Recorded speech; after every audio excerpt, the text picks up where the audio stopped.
So, off to go and check out one of our weirdest little oyster mushroom spots. I actually came back here a couple of days ago and the hole in the tree has been getting tighter and tighter every year, and at the moment the oyster mushrooms are growing almost completely in the dark and they've gone all long and noodly in a really disgusting way.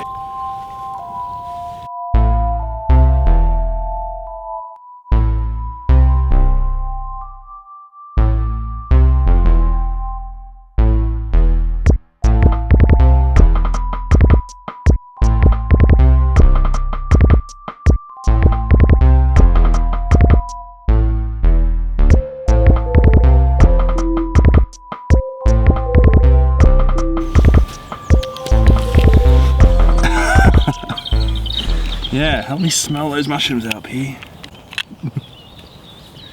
Oh, the texture of squeezing on it.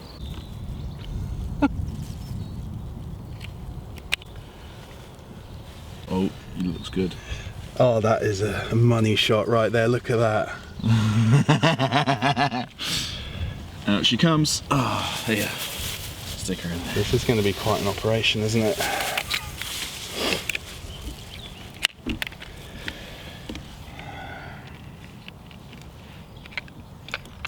Am I right in saying that I don't think I've ever seen anyone have this sort of footage before? Right, we don't need to do a spätzle dish. We've got the mushroom weird inside spätzle to go with the goulash. That is disgusting. Amazing, that was good. Oh, Richard! that is it. Look at that. These are the bits I was talking about. Gross. Yeah. That's not even a fraction of what's in there, is there? This is kind of addictive. Like, you know those... I kind of want to go, to be fair. New fairground thing. Oh my god. Oh. Oh my god. Hello. Yeah, it's a Davy Jones vibe, isn't it? What does he say? Call the Kraken!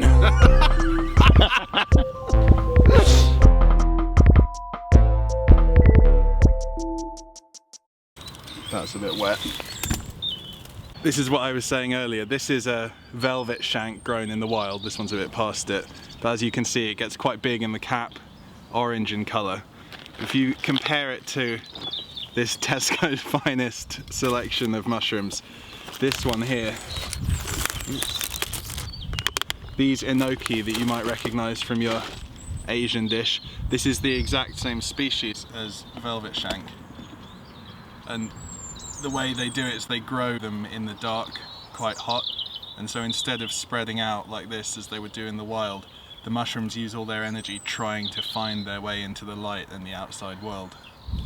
And that's exactly what's happened with those oyster mushrooms inside the tree.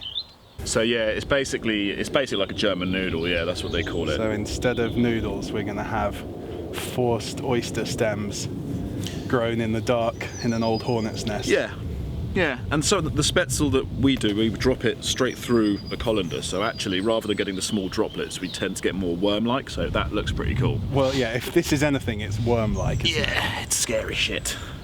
And that's actually like exactly what it looks like as it's dropping out of the... Actually, we've done it through a potato ricer and it looks much more like that. And then I've also made a goulash, so... Spätzle and goulash, sounds great.